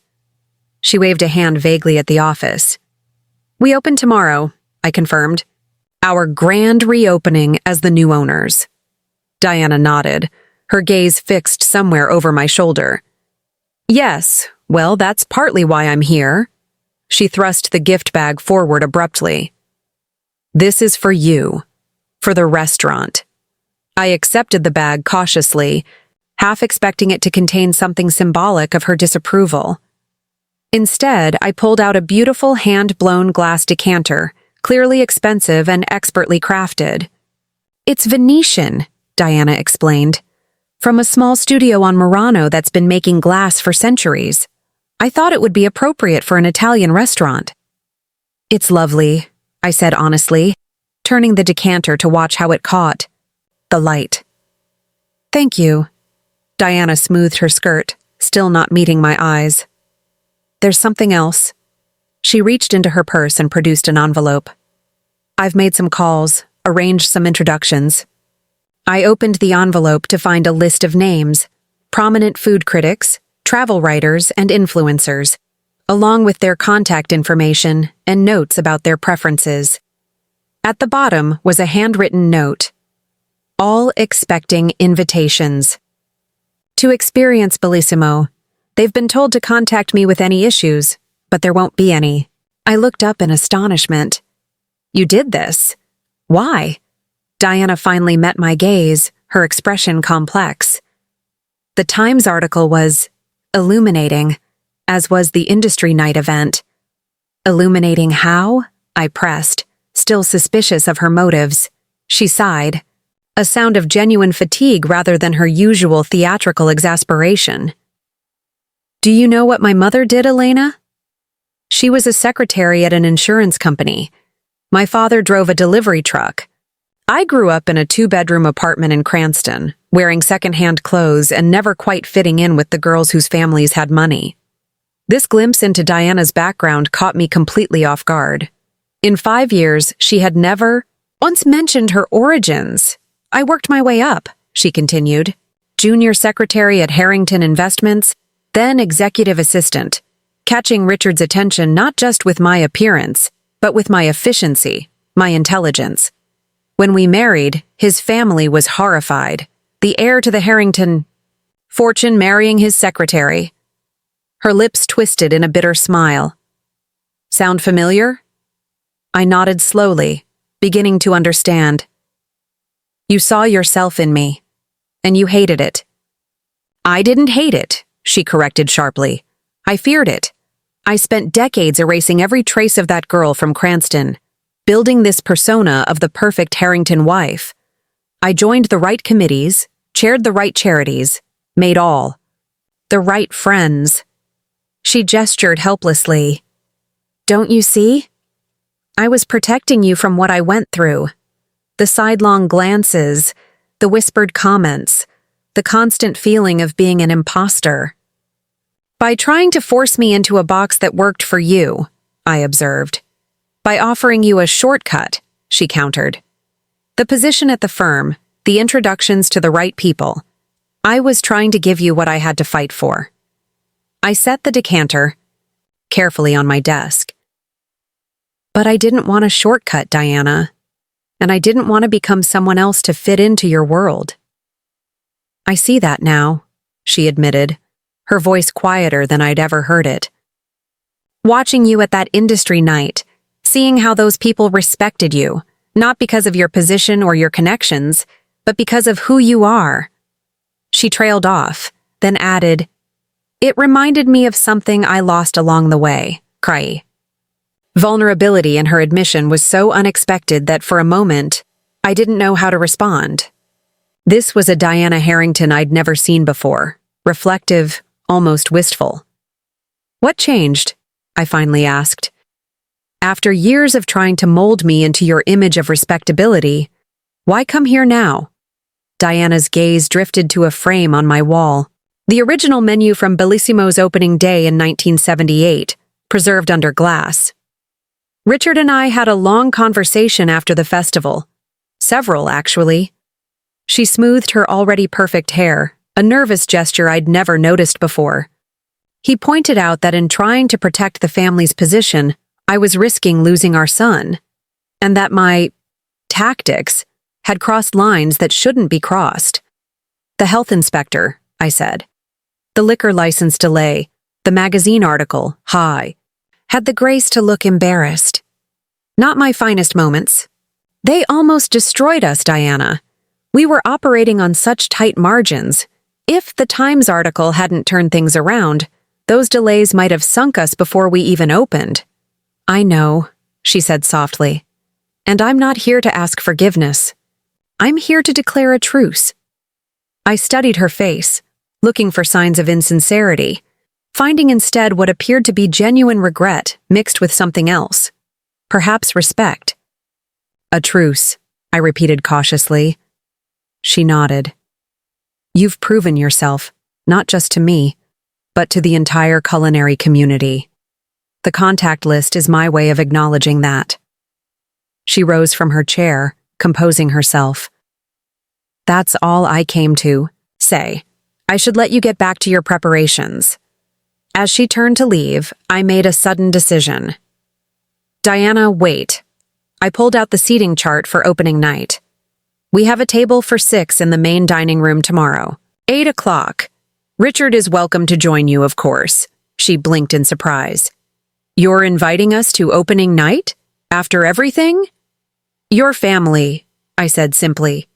"And this is a family business now." Diana's careful composure wavered for just a moment, a flicker of genuine emotion crossing her face. "Thank you." She moved toward the door, then paused with her hand on the knob. "Elena, for what it's worth, I think Mr. Salvatore chose very well." After she left, Michael burst back into the office, his expression a mix of concern and curiosity. "What happened? What did she want? I saw her leave. She looked almost human." I laughed, still processing the unexpected encounter. "I think we just witnessed a Harrington apology, or the closest thing to one we're ever likely to get." "My mother apologized." Michael sounded incredulous. "Are you sure it was really her and not an alien imposter?" "She didn't say the words, 'I'm sorry,' but she brought a peace offering," I explained, showing him the decanter and the contact list. "And I invited her and your father to opening night." Michael stared at me. "You did what? After everything they've done?" "They're your parents, Michael. And if Diana is genuinely trying to make amends, I think we should meet her halfway." He shook his head in wonder. "You're a better person than I am." "No," I corrected him. "Just a practical businesswoman. Having the Harringtons visibly supporting us is good for Bellissimo. And honestly, having your mother as an ally rather than an enemy will make our lives much easier." Michael pulled me into a hug. My brilliant, strategic wife, turning even my difficult mother into a business advantage. I laughed against his shoulder. "Let's not get ahead of ourselves. It was one civil conversation. We'll see what happens tomorrow night." Opening night arrived with the kind of perfect early summer evening restaurateurs dream about. Warm enough for the courtyard to be open, but cool enough for comfort. The dining room gleamed in the soft lighting, tables adorned with fresh flowers, and Mr. Salvatore's best linens. In the kitchen, Marco and his expanded team moved with focused precision, prepping for the full house ahead. I stood in the center of the empty restaurant an hour before opening, taking it all in. The space looked both familiar and new. We'd kept the warm terracotta walls and rustic wooden beams that had always defined Bellissimo, but updated the lighting, reupholstered the banquettes, and added contemporary artwork by local artists between the traditional Italian scenes. Michael found me there, dressed in the charcoal suit he reserved for special occasions. "It's perfect," he said softly, slipping his arm around my waist. "Everything you've dreamed of." "It feels surreal," I admitted. 5 years of planning and now it's actually happening. "Nervous?" he asked. "Terrified," I confessed with a laugh. "But ready." At 6 o'clock, we opened the doors. The first customers were a retired couple who'd been dining at Bellissimo weekly for 15 years. I greeted them by name, escorting them to their favorite table by the window. "We've been so worried about the changes," the woman confided, as I helped her with her chair. "But James, my husband, he said if anyone could keep Bellissimo's soul intact, it would be you, Elena." Her words set the tone for the evening. As the restaurant filled, I moved from table to table, greeting regulars and welcoming newcomers, ensuring each guest felt personally attended to. In the kitchen, Marco sent out dish after perfect dish, honoring Mr. Salvatore's recipes while adding subtle contemporary touches that made them feel fresh. At 8 o'clock precisely, the Harringtons arrived. Richard wore a conservative navy suit, Diana a simple but elegant black dress adorned only with a strand of pearls, understated by her usual standards. With them were 2 other couples I recognized as longtime friends and clients of the firm. "Welcome to Bellissimo," I greeted them, professionally warm. "Your table is ready." As I led them through the packed dining room, I was acutely aware of the curious glances from those who knew the backstory, the society matron who had publicly dismissed me as just a waitress, now being seated by that very waitress in the restaurant she owned. Their table was ideally situated, not too close, to the kitchen or bathrooms, but not the showy center table either. A position of respect without ostentation. Diana noted the placement with a slight nod of approval as she took her seat. The Times Review wasn't exaggerating, she observed, looking around at the vibrant scene.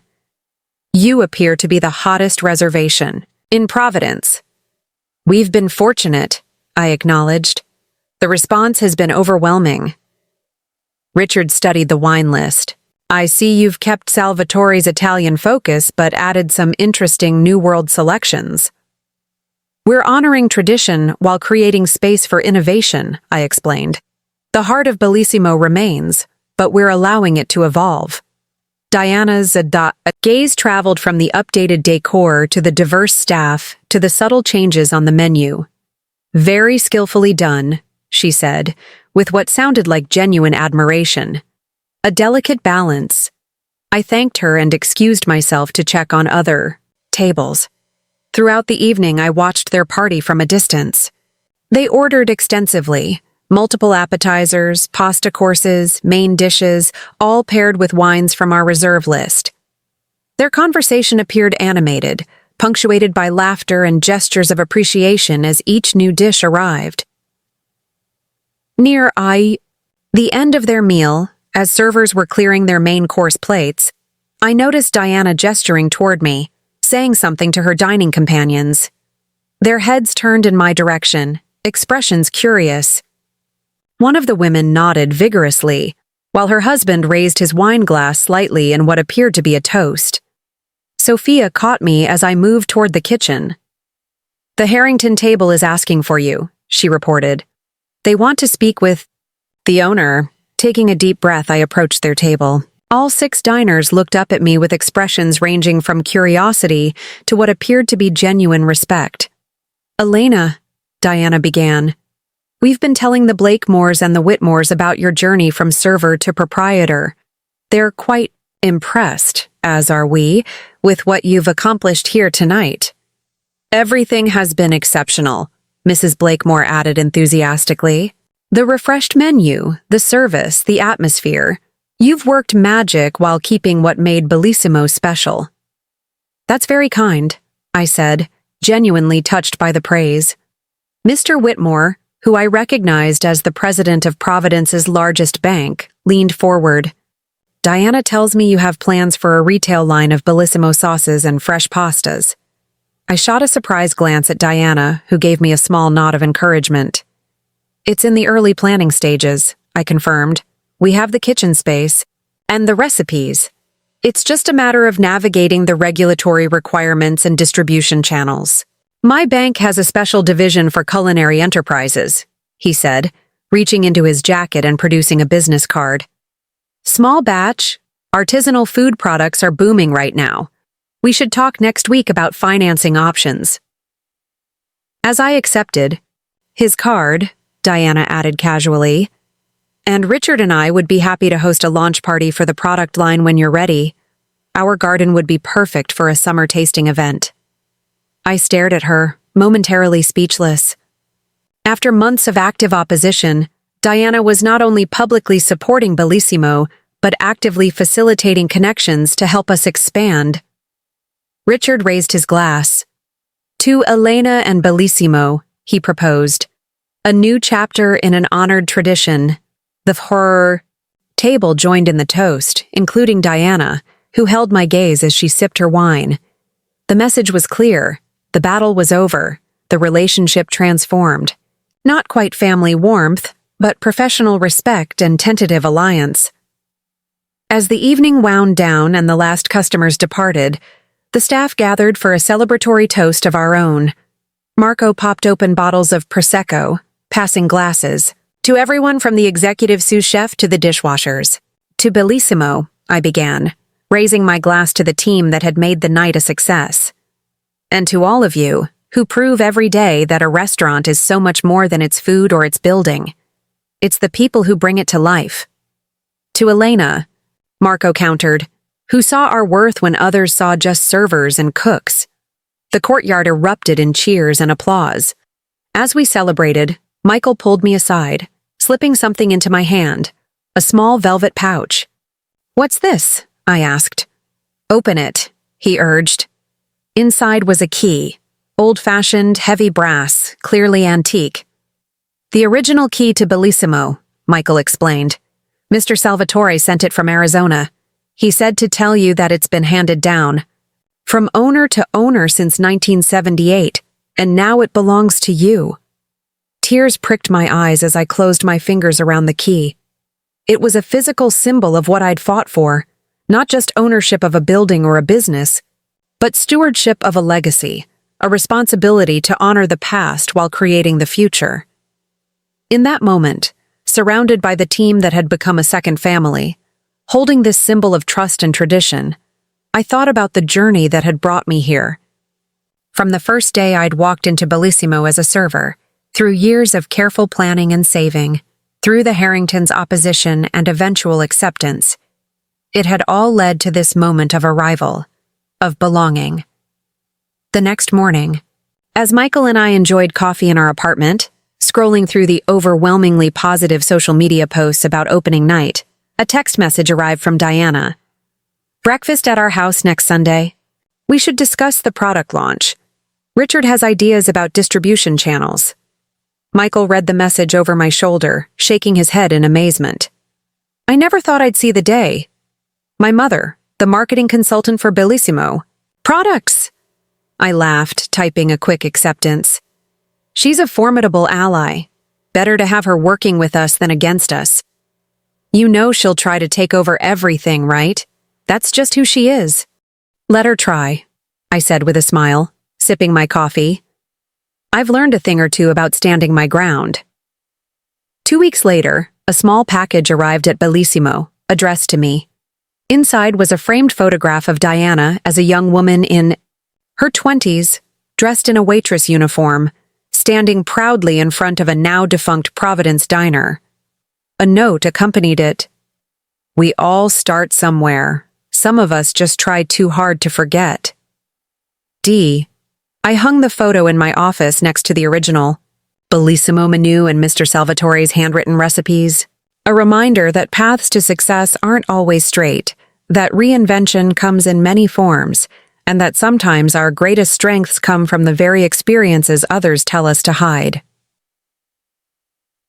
6 months after our opening night, Bellissimo was thriving beyond our most optimistic projections.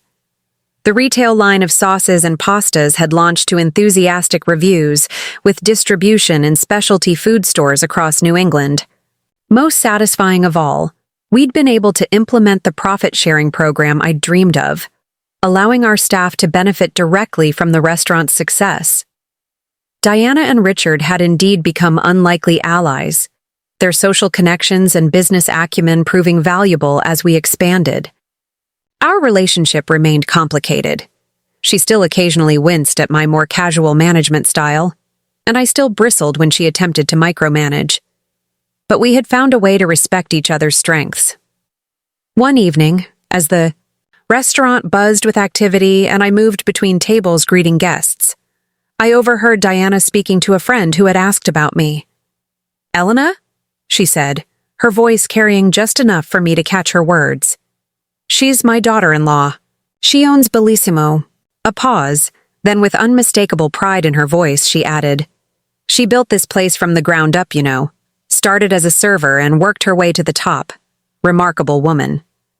I smiled to myself and continued my rounds, savoring the sweet taste of victory, not over Diana, but over the limitations others had tried to place on me. In the end, being just a waitress hadn't been my weakness. It had been my secret strength all along. "Let her try," I said with a smile, sipping my coffee. "I've learned a thing or two about standing my ground." 2 weeks later, a small package arrived at Bellissimo, addressed to me. Inside was a framed photograph of Diana as a young woman in her 20s, dressed in a waitress uniform, standing proudly in front of a now-defunct Providence diner. A note accompanied it. "We all start somewhere. Some of us just try too hard to forget." I hung the photo in my office next to the original Bellissimo menu and Mr. Salvatore's handwritten recipes. A reminder that paths to success aren't always straight, that reinvention comes in many forms, and that sometimes our greatest strengths come from the very experiences others tell us to hide. 6 months after our opening night, Bellissimo was thriving beyond our most optimistic projections. The retail line of sauces and pastas had launched to enthusiastic reviews, with distribution in specialty food stores across New England.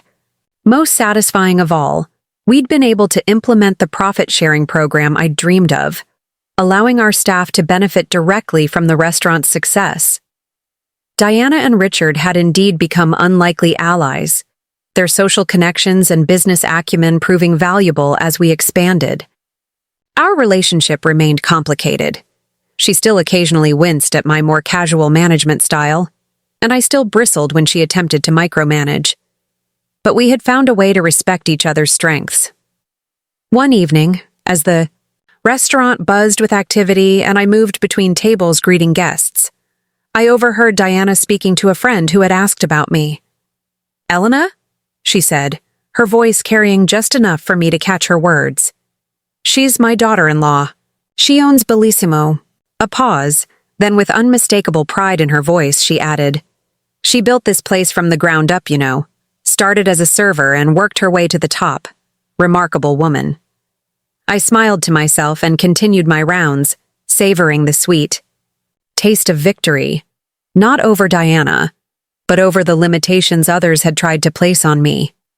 In the end, being just a waitress hadn't been my weakness. It had been my secret strength all along. "Let her try," I said with a smile, sipping my coffee. "I've learned a thing or two about standing my ground." 2 weeks later, a small package arrived at Bellissimo, addressed to me. Inside was a framed photograph of Diana as a young woman in her 20s, dressed in a waitress uniform, standing proudly in front of a now-defunct Providence diner. A note accompanied it. We all start somewhere. Some of us just try too hard to forget. D. I hung the photo in my office next to the original Bellissimo menu and Mr. Salvatore's handwritten recipes. A reminder that paths to success aren't always straight, that reinvention comes in many forms, and that sometimes our greatest strengths come from the very experiences others tell us to hide. 6 months after our opening night, Bellissimo was thriving beyond our most optimistic projections. The retail line of sauces and pastas had launched to enthusiastic reviews, with distribution in specialty food stores across New England. Most satisfying of all, we'd been able to implement the profit-sharing program I dreamed of, allowing our staff to benefit directly from the restaurant's success. Diana and Richard had indeed become unlikely allies, their social connections and business acumen proving valuable as we expanded. Our relationship remained complicated. She still occasionally winced at my more casual management style, and I still bristled when she attempted to micromanage. But we had found a way to respect each other's strengths. One evening, as the restaurant buzzed with activity and I moved between tables greeting guests, I overheard Diana speaking to a friend who had asked about me. "Elena?" she said, her voice carrying just enough for me to catch her words. "She's my daughter-in-law. She owns Bellissimo." A pause, then with unmistakable pride in her voice, she added, "She built this place from the ground up, you know. Started as a server and worked her way to the top. Remarkable woman." I smiled to myself and continued my rounds, savoring the sweet taste of victory, not over Diana, but over the limitations others had tried to place on me. In the end, being just a waitress hadn't been my weakness. It had been my secret strength all along. "Let her try," I said with a smile, sipping my coffee. "I've learned a thing or two about standing my ground." 2 weeks later, a small package arrived at Bellissimo, addressed to me. Inside was a framed photograph of Diana as a young woman in her 20s, dressed in a waitress uniform, standing proudly in front of a now-defunct Providence diner. A note accompanied it. "We all start somewhere. Some of us just try too hard to forget." D. I hung the photo in my office next to the original Bellissimo menu and Mr. Salvatore's handwritten recipes. A reminder that paths to success aren't always straight, that reinvention comes in many forms, and that sometimes our greatest strengths come from the very experiences others tell us to hide. 6 months after our opening night, Bellissimo was thriving beyond our most optimistic projections. The retail line of sauces and pastas had launched to enthusiastic reviews, with distribution in specialty food stores across New England. Most satisfying of all, we'd been able to implement the profit-sharing program I dreamed of, allowing our staff to benefit directly from the restaurant's success. Diana and Richard had indeed become unlikely allies, their social connections and business acumen proving valuable as we expanded. Our relationship remained complicated. She still occasionally winced at my more casual management style, and I still bristled when she attempted to micromanage. But we had found a way to respect each other's strengths. One evening, as the restaurant buzzed with activity and I moved between tables greeting guests, I overheard Diana speaking to a friend who had asked about me. "Elena?" she said, her voice carrying just enough for me to catch her words.